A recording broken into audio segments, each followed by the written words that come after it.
Pernahkah kamu merasa bahwa hidup terus berjalan, tapi bagian terdalam dari dirimu seperti tertinggal? Bukan karena tidak bergerak, tapi karena arah yang ditempuh tak lagi punya daya. Banyak orang berharap tahun 2026 akan menjadi titik balik. Tapi diam-diam, mereka tahu. Perubahan bukan soal tahun baru, melainkan soal cara pandang yang benar-benar baru. Masalahnya, kita sering terlalu sibuk mengejar perubahan di luar, sampai lupa memeriksa fondasi di dalam. Kita terjebak dalam rutinitas, menunggu momen besar yang bisa mengubah segalanya. Padahal seringkali, hidup berubah bukan karena satu kejadian besar, tapi karena serangkaian keputusan kecil yang diambil dengan kesadaran penuh. Dan disinilah stoikisme menawarkan sesuatu yang berbeda. Bukan motivasi semu, bukan janji sukses instan, tapi kerangka berpikir yang melatihmu melihat hidup dengan kejernihan, bukan kegelisahan. Bayangkan kalau kamu bisa menjalani hari-hari dengan kesadaran penuh, tahu apa yang layak diberi energi, dan apa yang bisa dilepaskan tanpa merasa gagal. Tahun 2026 tidak harus spektakuler di mata orang lain, tapi bisa menjadi tahun paling kuat dalam hidupmu, jika kamu memilih untuk memperbaiki arah di dalam diri. Dan inilah 6 aturan stoik yang bisa membantumu melakukan itu. Bukan teori rumit, tapi prinsip sederhana yang bila dilatih secara konsisten, bisa membentuk karakter dan ketenangan yang tidak mudah diguncang. Pastikan kamu menonton sampai akhir agar tidak kehilangan makna penting dari pembahasan ini. Dan jangan lupa untuk berlangganan agar kita bisa terus berbagi perspektif yang menginspirasi satu sama lain. Mari kita mulai. Poin pertama, jangan punya pendapat tentang segala hal. Kadang kita merasa harus selalu tahu, harus selalu punya komentar, harus selalu terlihat tanggap.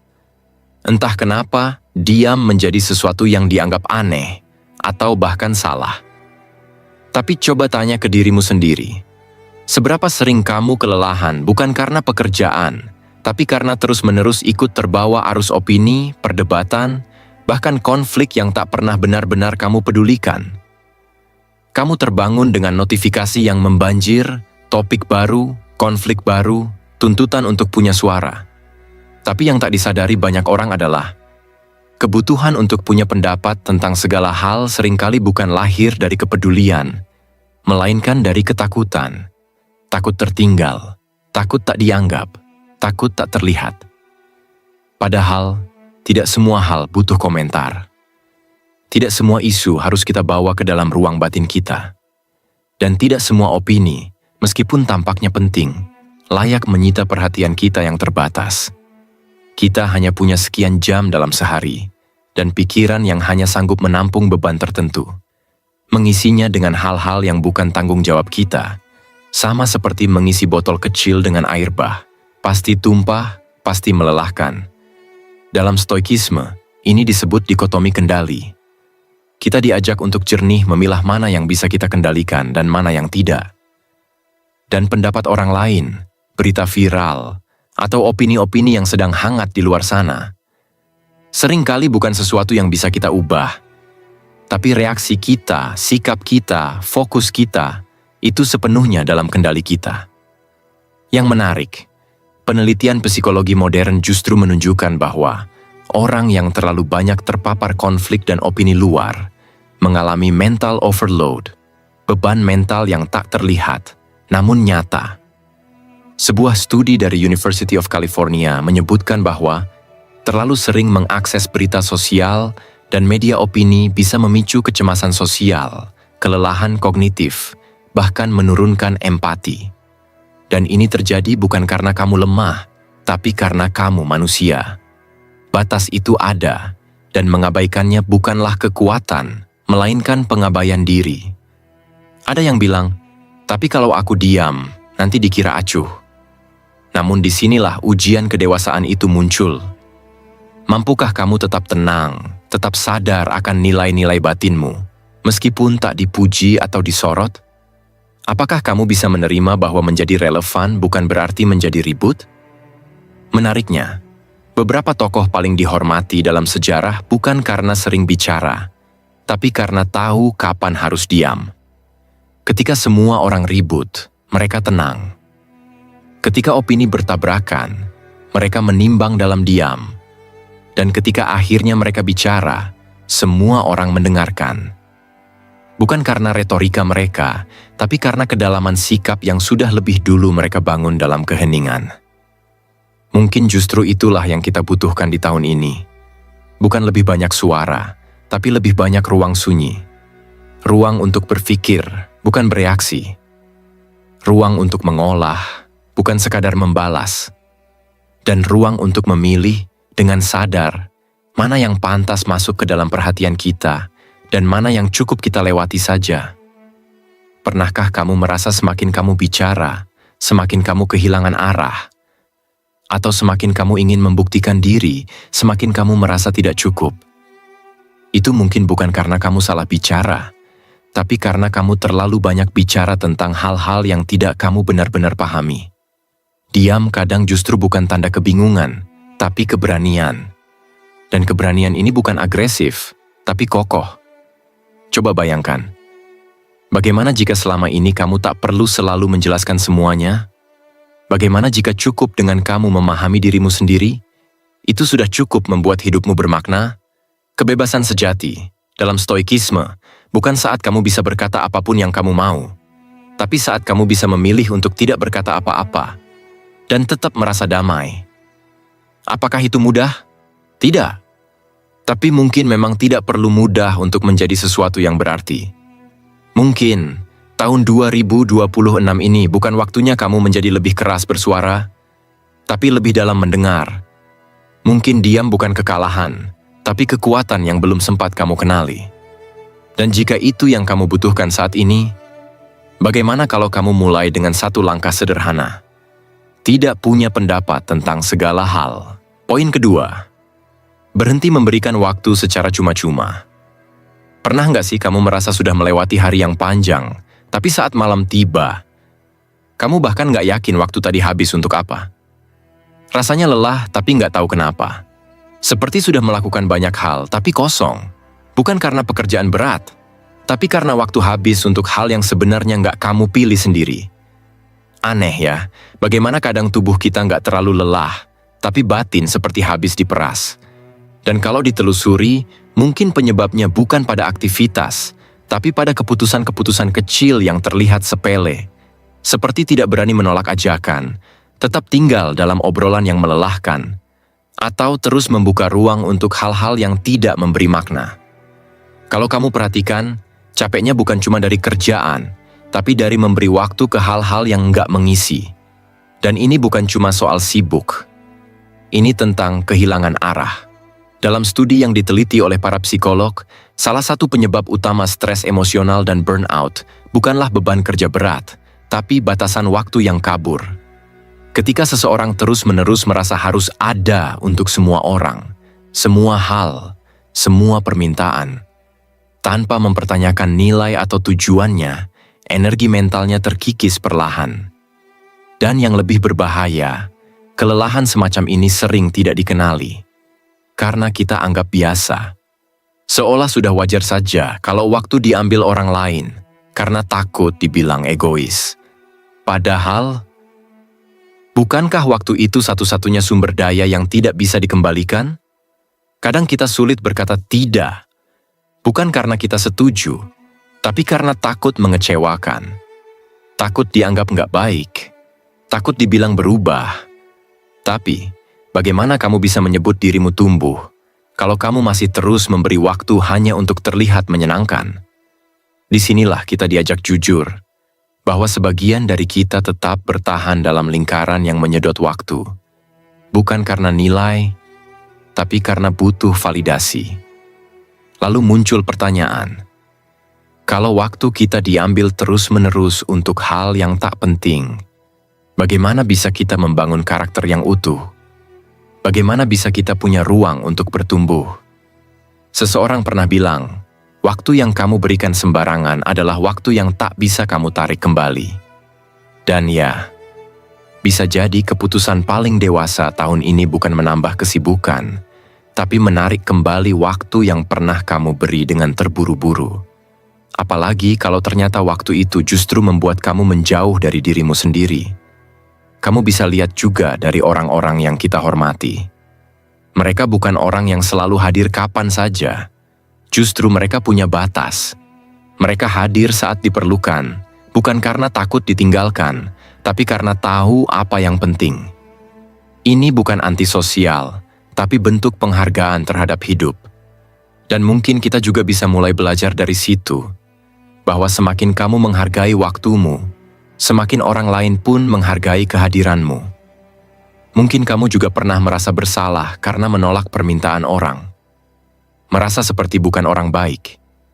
Tapi apa artinya jadi baik, kalau akhirnya kamu sendiri lelah dan kehilangan arah? Apakah semua iya yang kamu ucapkan itu betul-betul dari hati? Atau dari rasa takut? Jangan-jangan selama ini kamu mengira kamu bertanggung jawab, padahal kamu hanya tidak berani keluar dari ekspektasi orang.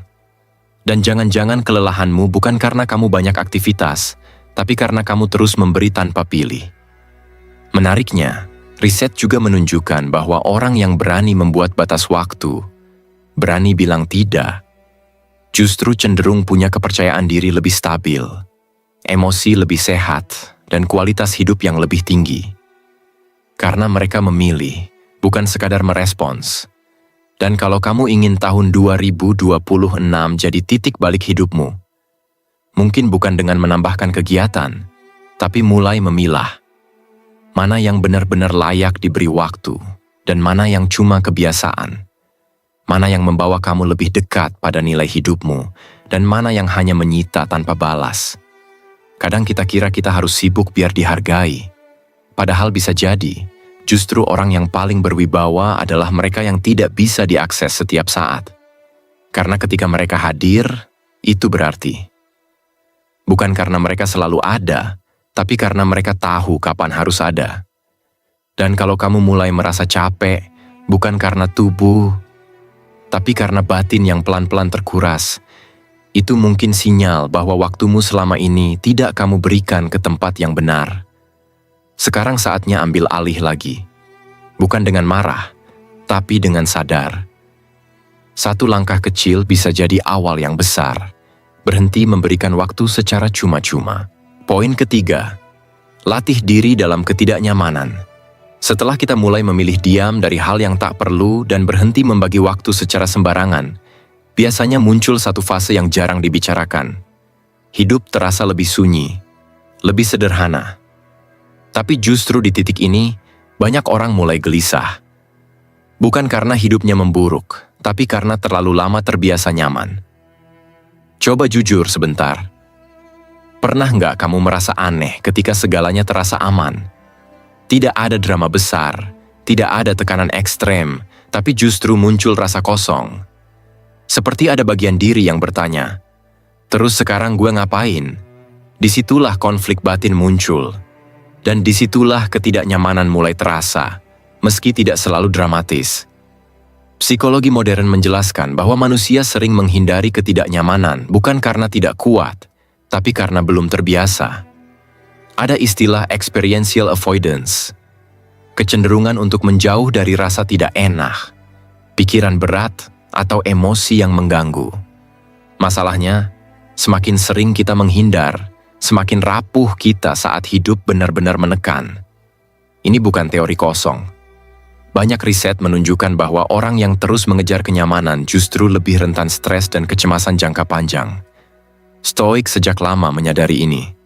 Mereka tidak mengagungkan penderitaan, tapi juga tidak memanjakan diri dengan kenyamanan berlebihan. Ketidaknyamanan yang dipilih secara sadar dianggap sebagai latihan. Bukan untuk menyiksa diri, tapi untuk memperluas kapasitas batin. Karena hidup, cepat atau lambat, akan memaksa kita masuk ke situasi yang tidak kita pilih. Pertanyaannya cuma satu. Saat itu tiba, kamu sudah terlatih atau belum? Biasanya kalau kita, begitu sedikit tidak nyaman, langsung cari jalan keluar. Scroll lebih lama, menunda lebih jauh, mengalihkan diri. Padahal, rasa tidak nyaman itu sering hanya sinyal. Bukan bahaya, tapi undangan untuk bertumbuh. Seperti otot yang nyeri saat dilatih, bukan karena rusak, tapi karena sedang dibentuk. Menariknya, konsep post-traumatic growth dalam psikologi menjelaskan bahwa banyak orang justru menemukan makna hidup yang lebih dalam setelah melewati fase sulit. Bukan karena traumanya menyenangkan, tapi karena cara mereka berdiri kembali mengubah cara pandang terhadap diri sendiri. Mereka tidak lagi bergantung pada kondisi ideal untuk merasa kuat. Mereka tahu, gue pernah jatuh sejauh itu dan masih berdiri. Disinilah karakter sebenarnya dibangun. Bukan di saat dipuji, bukan saat hidup mulus, tapi ketika kamu tetap jalan meski ragu, meski tidak ada yang menyemangati, meski hasilnya belum jelas. Ketangguhan semacam ini tidak bisa dipalsukan karena sumbernya dari dalam, bukan dari luar. Banyak orang hebat yang kita kagumi tidak memulai dari keberanian besar. Mereka hanya terbiasa menghadapi ketidaknyamanan kecil secara konsisten, menahan diri saat ingin kabur, tetap disiplin saat ingin menyerah, diam saat ingin mengeluh, dan pelan-pelan ketidaknyamanan itu tidak lagi menakutkan. Ia menjadi bagian dari hidup. Mungkin kamu juga pernah merasakannya. Saat harus berjalan sendiri, tanpa kepastian. Saat tidak ada yang benar-benar paham perjuanganmu. Saat kamu bertanya, ini beneran ada gunanya nggak sih? Dan di saat-saat seperti itu, biasanya tidak ada jawaban instan. Yang ada hanya pilihan untuk tetap melangkah atau berhenti. Secara psikologis, orang yang terbiasa bertahan dalam situasi tidak nyaman cenderung memiliki internal locus of control. Mereka merasa kendali hidupnya ada di tangan sendiri, bukan ditentukan oleh pujian, hasil, atau keadaan. Dan ini penting, karena dunia tidak selalu adil, tapi respon kita selalu bisa dilatih. Harapan yang dewasa bukan keyakinan bahwa semuanya akan mudah. Justru sebaliknya. Harapan yang kuat lahir dari kesadaran bahwa hidup akan sering tidak nyaman, dan itu tidak apa-apa. Kamu tidak rusak hanya karena hari ini berat. Kamu tidak gagal hanya karena belum sampai. Ketidaknyamanan bukan tanda salah arah. Bisa jadi itu tanda kamu sedang bergerak. Martabat batin juga diuji di sini. Saat kamu memilih tidak menyalahkan siapapun, tidak memosisikan diri sebagai korban, tidak mencari kambing hitam, kamu tetap bertanggung jawab atas responmu sendiri. Dan itu bentuk kebebasan yang jarang disadari orang. Jadi kalau sekarang hidup terasa sedikit lebih berat sejak kamu mulai lebih sadar memilih, itu wajar, bahkan sehat. Karena kekuatan yang tidak pernah diuji, tidak pernah benar-benar ada.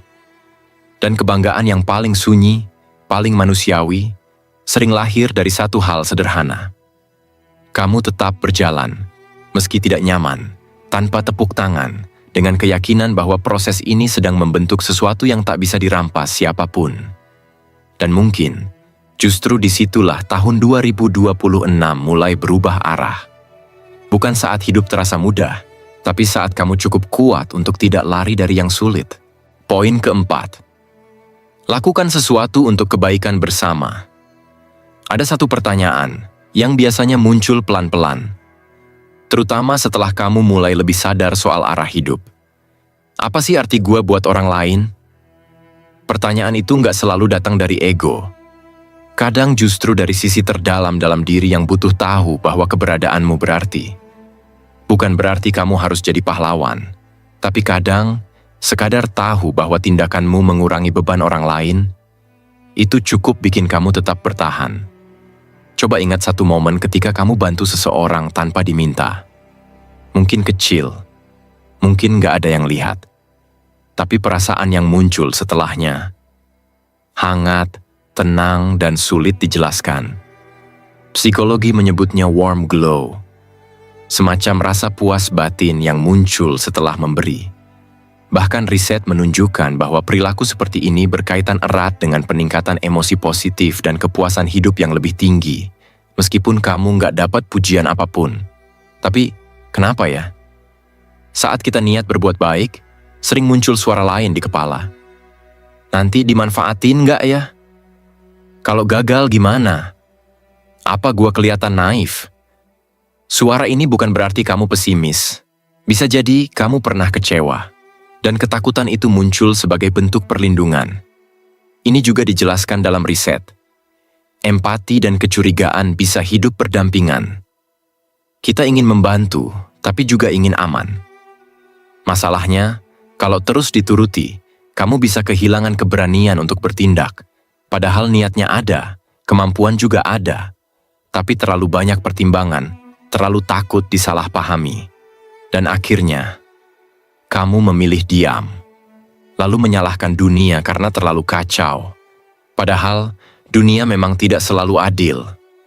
Tapi itu bukan alasan untuk berhenti peduli. Justru di tengah situasi yang sulit, kontribusi kecil punya dampak yang tidak bisa kamu ukur hari ini.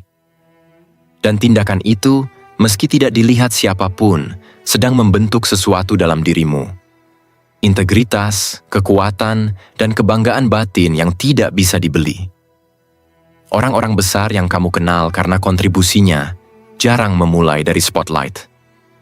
Mereka memutuskan sesuatu yang tidak populer. Mereka tahu jalannya berat, dan mereka tetap melangkah. Apakah mereka tidak takut? Justru karena mereka pernah terluka, mereka tahu rasanya. Dan karena itu, mereka tidak ingin luka itu diwariskan. Sebenarnya kalau kamu pikir lebih dalam, melakukan sesuatu untuk kebaikan bersama bukan cuma soal dampaknya keluar, tapi ke dalam. Saat kamu memilih memberi, tanpa syarat, tanpa panggung, itu bukan karena kamu ingin dilihat baik, tapi karena kamu sudah tahu nilai dirimu, bahkan tanpa pengakuan. Disinilah kepercayaan diri yang sejati terbentuk. Bukan karena kamu yakin akan berhasil, tapi karena kamu tahu, ini hal yang benar untuk dilakukan. Dan kalau kamu masih ragu, apakah kebaikan kecil ini akan mengubah sesuatu? Jawabannya mungkin tidak langsung. Tapi bayangkan kalau semua orang berpikir begitu. Apa yang akan tersisa? Riset tentang meaningful engagement menyebutkan bahwa harapan yang paling realistis justru tumbuh dari tindakan nyata. Bukan menunggu perubahan besar dari luar, tapi dengan mengambil bagian sekecil apapun. Harapan bukan lagi sekadar optimisme buta, tapi keputusan untuk tetap melakukan hal yang benar, meski dunia tidak mendukung.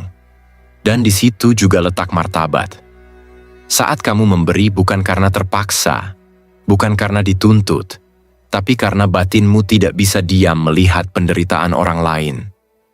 Itu bukan kelemahan, itu kekuatan yang belum tentu semua orang punya. Kadang kamu merasa didorong untuk bertindak bukan dari logika, tapi dari sesuatu yang lebih dalam. Suatu kesadaran yang muncul dari keheningan, bukan dari strategi. Mungkin kamu tidak bisa menjelaskan kenapa kamu peduli, tapi kamu tahu, kalau kamu diam saja, ada yang terasa salah. Itu intuisi, bukan impuls. Dan seperti yang terlihat di banyak pengalaman nyata, justru orang-orang yang tidak banyak bicara, yang tidak tampil di depan, yang tidak sibuk cari pengakuan, merekalah yang diam-diam memberi pengaruh besar. Mereka membentuk perubahan, bukan dari sorotan, tapi dari konsistensi. Jadi, kalau kamu sedang merasa hidupmu tidak cukup bermakna, mungkin bukan karena kamu belum cukup hebat, tapi karena kamu belum cukup terhubung. Cobalah lihat sekelilingmu. Mungkin ada seseorang yang butuh pertolongan kecil. Mungkin ada kesempatan untuk berbagi, tanpa harus diminta, dan bisa jadi, dari sana, hidupmu mulai terasa lebih penuh.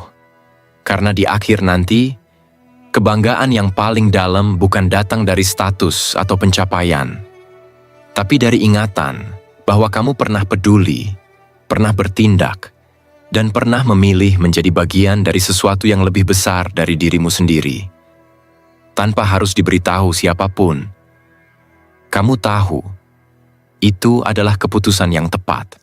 Poin kelima, jangan menderita karena masalah yang hanya ada dalam pikiran. Setelah kamu mulai peduli pada kebaikan bersama, biasanya muncul satu jebakan yang lebih halus. Kamu ingin berbuat benar, ingin hidup lebih bermakna, tapi justru kepalamu jadi semakin ramai.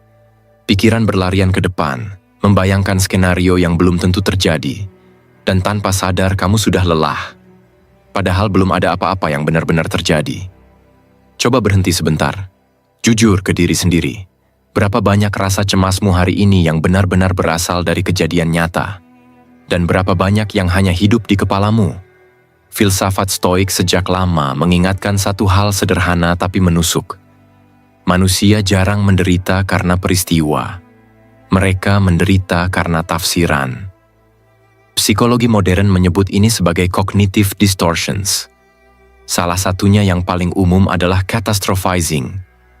Kecenderungan pikiran membayangkan hasil terburuk, lalu memperlakukannya seolah itu pasti akan terjadi. Menariknya, riset menunjukkan bahwa mayoritas kekhawatiran manusia tidak pernah benar-benar terwujud. Beberapa studi bahkan menyebut lebih dari 80% skenario yang kita cemaskan tidak terjadi sama sekali. Tapi tubuh kita bereaksi seolah ancaman itu nyata. Detak jantung naik, nafas memendek, fokus menyempit. Padahal dunia di luar tetap sama. Kenapa ini bisa terjadi? Karena otak kita dirancang untuk bertahan, bukan untuk bahagia. Ia lebih peka terhadap ancaman dibanding kemungkinan netral atau positif. Masalahnya, di dunia modern, ancaman fisik jarang muncul. Yang ada justru ancaman imajiner. Takut gagal, takut ditolak, takut salah langkah. Pikiran lalu bekerja lembur, menciptakan simulasi masa depan tanpa henti. Biasanya kalau kita menyebut ini antisipasi. Padahal seringkali itu cuma kecemasan yang menyamar jadi kewaspadaan. Bedanya tipis, tapi dampaknya jauh. Kewaspadaan yang sehat, tenang, dan berbasis data. Kecemasan dramatis, penuh asumsi, dan menuntut perhatian terus-menerus. Orang yang terlihat tegar sering bukan karena hidup mereka lebih ringan. Justru sebaliknya, mereka mengalami tekanan yang sama, bahkan lebih berat. Bedanya, mereka tidak mempercayai semua isi pikirannya. Mereka belajar memberi jarak. Tidak setiap pikiran harus ditanggapi. Tidak setiap ketakutan harus dilayani. Dalam praktik psikologi, ada latihan yang disebut cognitive distancing. Intinya sederhana, melihat pikiran sebagai peristiwa mental. Bukan sebagai fakta. Pikiran bisa muncul, tapi kamu tidak wajib menyetujuinya. Ini selaras dengan latihan Stoik untuk memisahkan antara apa yang terjadi dan cerita yang kita bangun tentangnya. Coba perhatikan saat kamu cemas, biasanya ada kalimat berulang di kepala. Gimana kalau nanti, seandainya. Semua itu belum terjadi, tapi kamu sudah membayar penderitaannya di muka. Energi terkuras, fokus hilang, padahal realitas hari ini masih bisa kamu hadapi dengan cukup baik. Ini bukan berarti kamu menutup mata dari risiko. Stoik justru melatih diri melihat kemungkinan terburuk secara jernih, bukan panik. Dengan begitu, jika hal buruk benar-benar terjadi, kamu tidak terkejut. Tapi jika tidak, kamu tidak menyiksa diri lebih dulu. Kepercayaan diri yang matang juga tumbuh di sini. Saat kamu berhenti mendefinisikan dirimu dari asumsi orang lain, banyak kecemasan lahir dari pikiran tentang pikiran orang lain. Padahal itu spekulasi ganda. Kamu menebak apa yang mereka pikirkan, lalu menilai dirimu berdasarkan tebakan itu. Capek, kan? Martabat batin dijaga ketika kamu berhenti memukul diri sendiri dengan narasi internal yang belum tentu benar. Kamu bukan pikiranmu. Kamu adalah kesadaran yang bisa memilih bagaimana menyikapinya. Dan disitulah kebebasan muncul. Kadang intuisi memang memperingatkan, tapi intuisi yang jernih tidak panik. Ia tenang, spesifik, dan berangkat dari pengalaman nyata. Kecemasan sebaliknya, berisik, berulang, dan penuh generalisasi. Belajar membedakan keduanya adalah tanda kedewasaan mental. Orang-orang yang tenang sering memberi rasa aman, bukan karena mereka tahu segalanya, tapi karena mereka tidak dikuasai oleh ketakutan imajiner.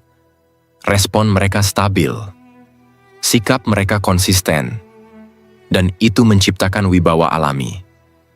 Jadi kalau kamu ingin tahun 2026 terasa lebih ringan, mungkin bukan karena masalahmu berkurang, tapi karena kamu berhenti menambah penderitaan dari hal-hal yang belum tentu nyata. Keberanian terbesar bukan melawan dunia luar, tapi menghadapi isi kepalamu sendiri dengan jujur dan sadar. Dan mungkin, disitulah titik baliknya. Ketika kamu akhirnya berkata pada dirimu sendiri, "Aku akan menghadapi apa yang nyata," dan membiarkan sisanya lewat begitu saja. Poin ke-6. Kurangi keinginan. Ada satu pola halus yang sering tidak kita sadari. Hidup terasa terus penuh, padat, melelahkan, tapi bukan karena beban nyata, melainkan karena dorongan di dalam kepala. Ingin lebih nyaman, lebih cepat, lebih tinggi, lebih dari orang lain. Pertanyaannya bukan apakah kita punya keinginan, tapi kapan terakhir kali kita bertanya, apakah ini benar-benar aku butuhkan atau hanya ingin? Tanpa kita sadari, dunia hari ini membentuk kita menjadi pribadi yang terus merasa belum cukup. Iklan, algoritma, bahkan obrolan kecil sehari-hari memupuk keinginan demi keinginan. Dan ketika yang kita kejar terus bertambah, tapi kapasitas kita tetap terbatas, muncul satu konsekuensi yang tidak bisa dihindari: kelelahan batin. Dalam riset psikologi dikenal istilah hedonic treadmill. Intinya begini, kita memang bisa bahagia karena mencapai sesuatu, tapi hanya sebentar. Setelah itu kita terbiasa, lalu butuh lebih banyak lagi untuk merasakan bahagia yang sama. Dan siklus ini berulang. Tidak peduli sudah punya apa, selalu ada yang belum. Stoikisme sejak awal melihat keinginan sebagai hal yang perlu dijinakkan, bukan dipuaskan. Bukan karena dunia buruk, tapi karena keinginan yang tak terbatas adalah sumber penderitaan yang sulit dihentikan jika tidak dikenali sejak awal. Kalau kita lihat ke sekitar, banyak yang hidupnya sebenarnya sudah cukup, tapi tetap merasa kalah, tetap merasa kecil. Kenapa? Karena perbandingan sosial membuat keinginan yang dulu sederhana kini terasa memalukan. Dulu ingin makan enak, sekarang harus terlihat makan di tempat yang diakui. Dulu ingin aman, sekarang harus terlihat sukses di mata yang bahkan tidak benar-benar mengenal kita. Dan disitulah rasa tidak utuh itu tumbuh. Padahal, bisa jadi semua kebutuhan dasarmu sudah terpenuhi. Banyak orang berpikir bahwa pengendalian keinginan artinya pasrah atau malas bermimpi. Tapi justru sebaliknya, orang yang bisa bilang cukup bukan karena dia tidak mampu lebih, tapi karena dia tahu nilai dirinya tidak ditentukan oleh berapa banyak yang ia miliki. Karakter seperti ini tidak dibentuk di panggung besar. Ia lahir dari keputusan kecil setiap hari.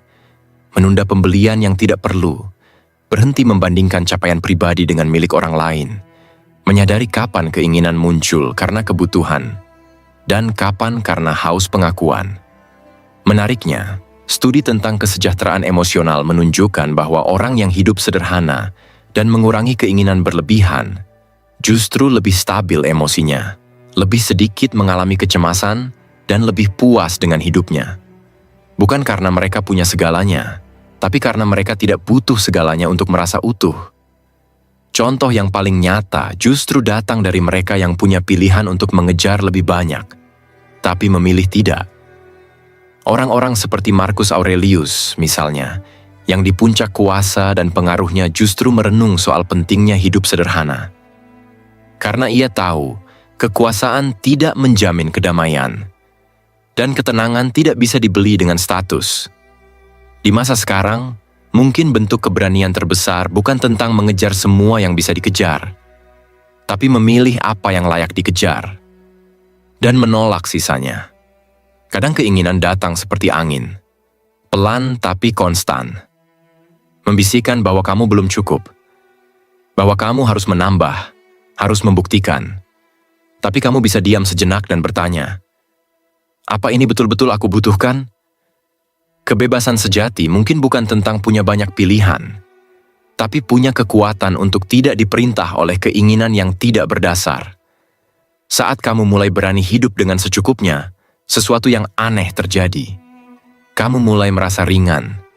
Kamu mulai bisa bersyukur tanpa syarat. Dan kamu mulai menyadari bahwa yang kamu cari selama ini bukan lebih banyak, tapi lebih dalam. Karena di dunia yang terus memaksa kita berlari, kadang keputusan paling radikal adalah berhenti dan merasa cukup. Mungkin itulah awal dari tahun yang benar-benar baru. Saat kamu tidak lagi sibuk memburu apa yang di luar, karena kamu mulai damai dengan apa yang ada di dalam. Kesimpulan. Pernahkah kamu merasa bahwa sebenarnya kamu sudah berubah, tapi entah kenapa tidak terasa cukup? Seperti ada bagian dari dirimu yang tahu kamu sudah berjuang, tapi tetap ada suara kecil yang bertanya, "Sudah sejauh ini, lalu apa?" Pertanyaan itu tidak selalu butuh jawaban, tapi sering jadi cermin. Bukan untuk mencari bukti, tapi untuk mengenali. Apakah perubahanmu benar-benar tumbuh dari dalam? Kadang orang berpikir titik balik itu datang dengan momentum besar, keputusan besar, pencapaian besar, peristiwa besar. Padahal seringkali titik balik itu justru dimulai saat kamu memilih untuk tidak lagi hidup dengan cara lama. Meskipun tidak ada yang tahu. Dalam stoikisme, perubahan sejati tidak diukur dari apa yang tampak, tapi dari seberapa banyak kendali batin yang mulai kamu miliki atas dirimu sendiri. Ketika kamu tidak lagi bereaksi secara impulsif, ketika kamu mulai berpikir sebelum bertindak, ketika kamu bisa menerima sesuatu tanpa harus menyukai atau menyetujui, itulah indikator bahwa sesuatu di dalam sudah bergerak. Psikologi modern pun menguatkan hal ini. Konsep resilience misalnya, tidak diukur dari keberhasilan spektakuler, tapi dari kemampuan bertahan, tanpa menjadi pahit. Dari kemampuan melanjutkan hidup walau kenyataan tidak sesuai harapan, tanpa kehilangan arah. Bukan karena semuanya baik-baik saja, tapi karena kamu memilih untuk tetap berjalan, meski tidak ada tepuk tangan, tidak ada pengakuan. Mungkin itulah bentuk perubahan paling nyata, saat kamu tidak lagi merasa perlu menjelaskan siapa dirimu sekarang, bahkan kepada dirimu yang dulu. Perubahan batin juga tidak datang dari satu keputusan besar, tapi dari konsistensi kecil. Dari hal-hal yang dulu kamu abaikan, tapi kini kamu lakukan. Dari pembiasaan baru yang kamu jalani, meski tidak ada yang menyuruh. Contohnya, sesederhana mulai menjaga kata-kata, mengurangi keluhan, tidak ikut campur pada hal yang tidak perlu. Itu semua tampak biasa, tapi justru dari situlah karakter baru dibentuk. Tanpa sorotan, tanpa pujian, hanya kamu dan pilihanmu sendiri. Kita sering menunggu simbol eksternal untuk merasa sah berubah. Seperti butuh validasi orang lain dulu, baru percaya diri. Padahal perubahan yang kuat justru lahir saat kamu berhenti mencari pembenaran. Saat kamu sadar bahwa kamu tidak butuh membuktikan apapun kepada siapapun, bahkan kepada masa lalumu sendiri. Mungkin kamu merasa belum punya cukup hasil untuk dibilang berhasil berubah. Tapi kalau kamu mulai merasa lebih jernih dalam berpikir, lebih tenang dalam menghadapi situasi, lebih selektif dalam memilih respon, itu tandanya kamu sudah lebih kuat dari dirimu yang lama. Itu bukan sekadar perubahan, itu pertumbuhan. Dan yang menarik, kesimpulan seperti ini jarang diumumkan. Tidak dibuat jadi konten, tidak ditulis sebagai prestasi, tapi pelan-pelan, ia mengubah cara kamu melihat hidup, mengambil keputusan, dan mencintai apa yang kamu miliki hari ini. Kesimpulan yang jujur tidak butuh panggung. Ia terasa lewat ketenangan yang konsisten. Bukan dari kecepatan mencapai sesuatu, tapi dari kejelasan arah. Bukan dari seberapa banyak yang bisa kamu tunjukkan, tapi dari seberapa kuat kamu bertahan ketika semuanya tidak berjalan sesuai rencana. Pertanyaannya sekarang, apa kamu masih mencari pengakuan? Atau kamu sudah cukup dengan kedewasaan yang tidak terlihat? Mungkin tahun 2026 tidak perlu dimulai dengan harapan bahwa segalanya akan lancar, tapi cukup dengan sikap bahwa apapun yang datang, kamu siap. Karena kamu tidak lagi mendasarkan harapanmu pada hal yang tidak bisa kamu kendalikan. Kamu tidak berharap hidup menjadi mudah, tapi kamu memilih untuk menjadi cukup kuat. Dan disitulah letak martabatmu, dalam kesediaan menutup bab lama tanpa dendam, dan membuka bab baru tanpa janji berlebihan. Mungkin kamu akan menyadari Selama ini kamu tidak butuh dunia berubah untuk merasa hidupmu lebih baik. Kamu hanya butuh satu hal, dirimu sendiri yang lebih sadar, lebih jujur, dan lebih tenang. Dan mungkin itu satu-satunya kemenangan yang benar-benar penting.